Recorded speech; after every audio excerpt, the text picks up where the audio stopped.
So in this media landscape where anyone can control what they say about you, and sometimes that can start to shape perception of your brand, it becomes that much more important to have more information out there rather than less. And I think a lot of brands, when they think about that, they say, well, we have our website out there and there's lots of information, but a website will only ever take up one space on the top 10 list in Google.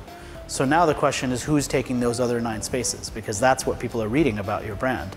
And social media becomes a way, from a search point of view on Google, but also from a content point of view, where you can tell your message in many different ways. You can start to share videos, you can start to share commentary, you can get more people within your organization to talk about what they like and what they do.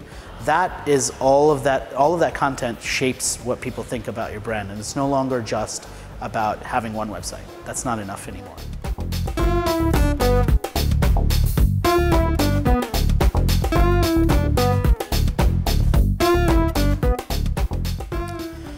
Well, I think there's 2 reasons. One, the first reason is because there's a lot of great ideas that fail because of bad communication.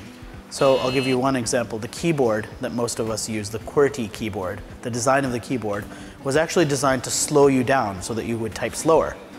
And when someone came up with a new design, the Dvorak keyboard design, which was optimized so you would type faster, they tried to communicate that and nobody adopted it because it would have forced people to change their habits.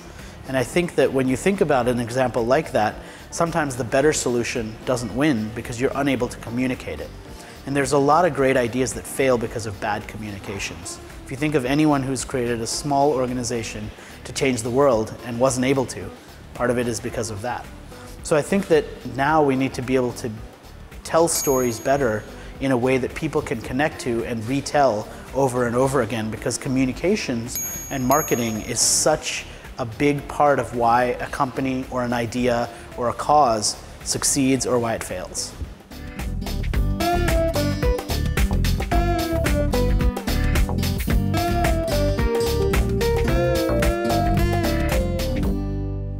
Yeah, so I think that great organizations definitely foster within their company what I call accidental spokespeople. So people who are not the CEO and not maybe part of the C-suite, but they speak for the brand because they are authentic about what they do for a living and they believe in where they work.